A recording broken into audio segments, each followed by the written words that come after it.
Hello, my name is Chloe, and this is a story about how you changed my life. This is a story about curiosity as a young person, and also, I suppose, a story about a strange compulsion I had when I was younger to do something incredibly weird. At least that's how a lot of people saw it at the time. It's a story with a happy open ending, a one that I can't quite believe happened to me. This is a video about my journey over the past 12 years on YouTube. I have been making videos for 12 years, I think, and it took me 10 years to actually get somewhere with it. And this is about what happened in those 10 years. So where does the story really begin? I mean, I could sit here for ages and talk about my experiences with YouTube as a platform dating back to 2006. However, in the interest of not droning on forever, we're going to go from the year of 2010. I was 15 years old. I liked a lot of things that 15-year-olds liked, movies and going out with friends, but one of my biggest interests was video games. It always was. It was a cold, early 2010 afternoon, and a friend of mine from back then showed me a YouTube video of some British guy commentating over some video game footage of a popular first-person shooter game from back then.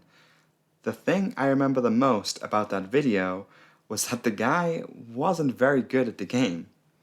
If you are from back then and know your YouTube history, you might know who I'm talking about. Anyway, I was thrilled to find out that there was an international community out there centered around an interest that I was also into, also brushing up against a game that I was also heavily into playing at the time as well.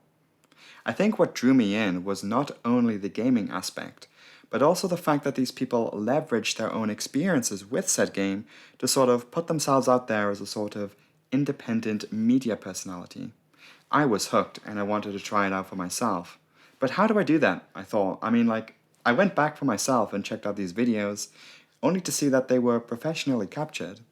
It wasn't just a case of point the camera at the TV and hope for the best. Clearly, there was a lot to learn. So I tried it out anyway, and I asked my parents for a capture device that year for my birthday. That day came and I went to try it out, and my videos were awful. They sadly no longer exist. I regrettably deleted that old channel long ago, but I wish I still had them because they were brilliant. They were in, at best, 360p resolution and in black and white. I did actually keep one video from back around then, and yeah, it's terrible.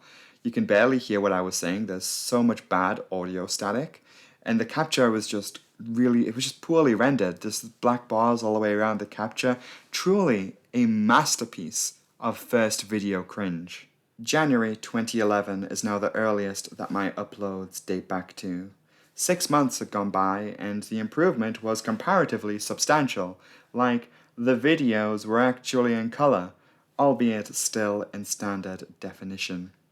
But making stupid YouTube gaming videos was my hobby, and I was learning. But did I have any success?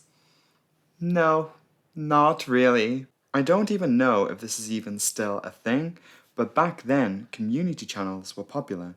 This is where you would send in one of your own videos to be featured on a larger channel. They get free content to host at no cost, while I would get a bit of exposure, a few subscribers here and there. I got my 100th subscriber in June 2011. I remember continuously checking my YouTube page on my old Nokia keyboard phone until I saw that magical milestone number in geography class in school. Speaking of school, what did my peers think of this hobby? They, for the most part, were uninterested. They thought it was weird, unsociable, and something that people with no life did. And that didn't instill very much confidence in me. But what I didn't know at the time was that what I was learning was setting me up for the skills I needed in years to come. There are things that I learned in those early days that I still use today. Some stuff that people don't even think about, like being able to talk into a microphone and actually hear yourself back in editing later. Have you ever tried to do that with a normie? Watch them cringe as they hear themselves back for the first time. That's a hurdle that takes some time to get over. For years, I would make gaming content with varying degrees of success.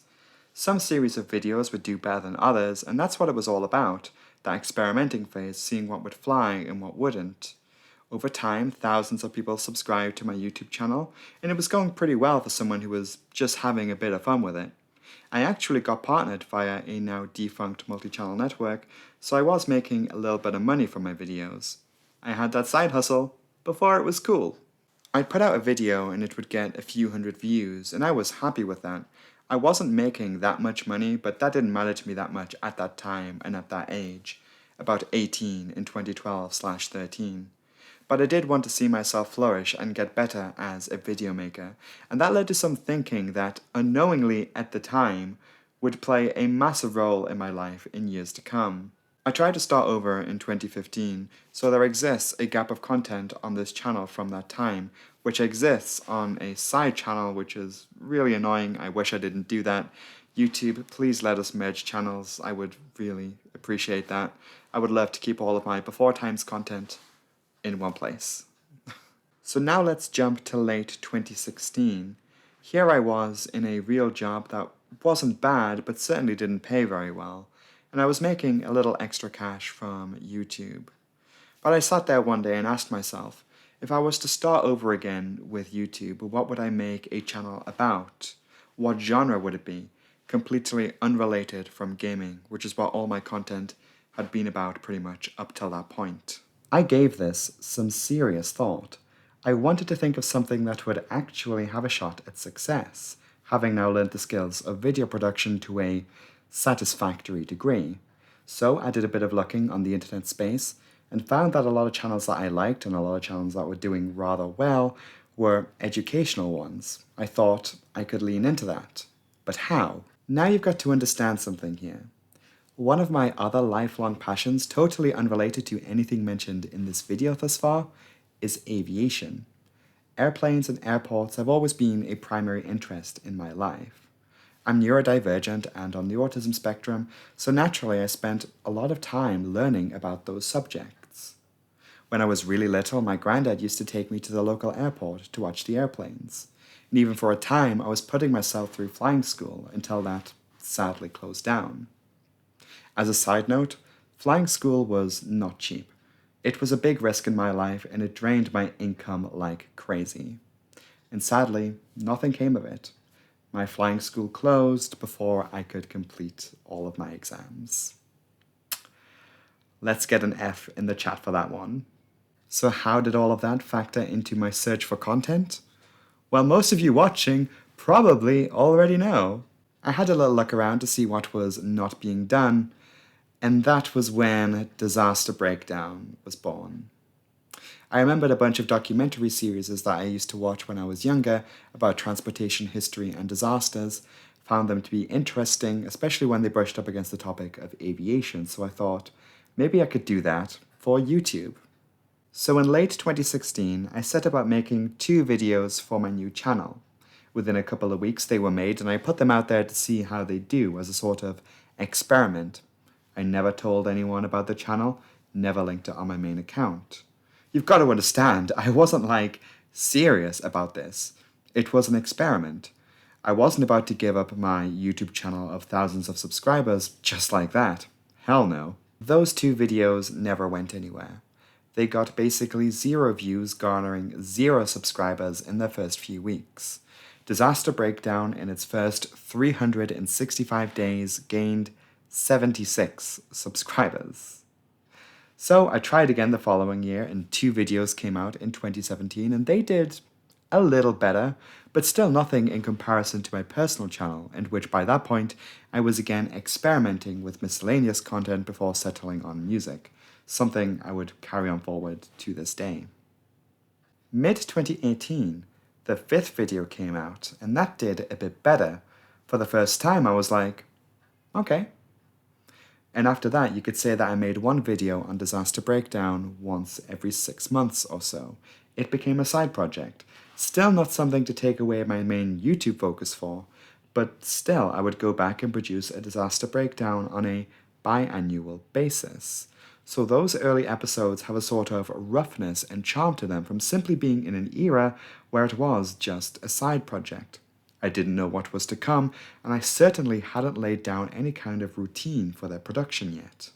2 videos came out in 2018, 2 in 2019, and 1 in the first half of 2020.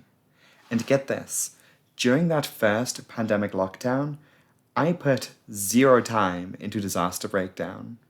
I had just been furloughed from the job I was working at, and I used my newfound time to focus on my musical interests, and I had a fantastic time doing so. No regrets.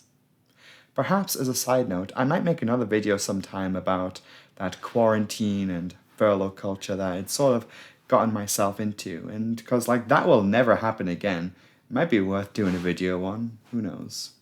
Once I returned to my real job, I set my sights back onto Disaster Breakdown for one more video. October 2020. This was when my life completely changed. I put out this video, and it was the first time I looked at a video on there and the numbers it did and thought, shit, we could really be onto something here. I dropped the arbitrary biannual upload schedule and bucketed it straight into making another video. And that was when the Swissair video was released, and it didn't do as well, but that didn't deter me too much.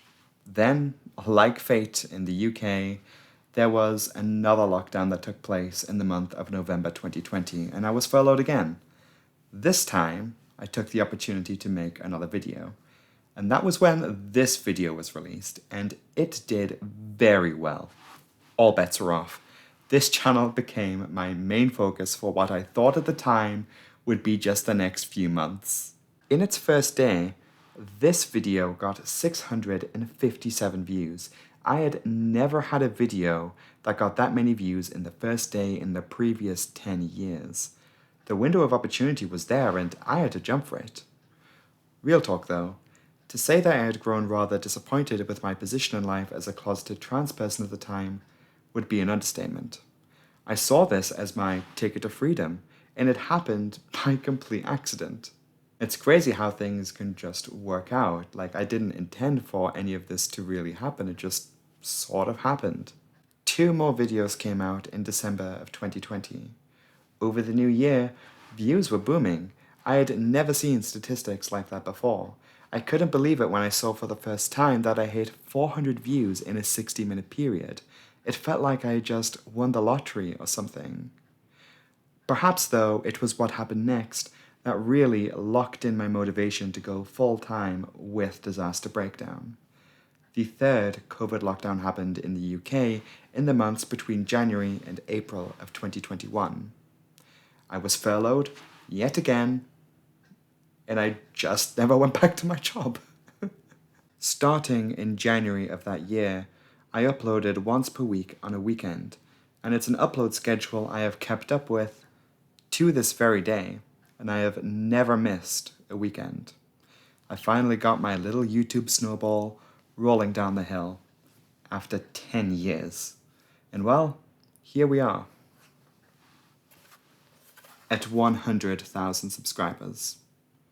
And I can't thank you all enough for this. The success of Disaster Breakdown has changed my life in unmeasurable ways. I was able to leave my old job, have more freedom, move, but I also found myself in a position of immense privilege to be able to have the resources and the freedom to work for myself, allowing me the opportunity to transition much more comfortably than I otherwise would have. That's not something that everyone like me gets to have. So I'm lucky. I was put in a position of privilege, one that I will be eternally grateful for. Because of my strange hobby as a teenager, I became a better person, a more productive person, but most importantly, I became a real version of myself. Thank you for watching.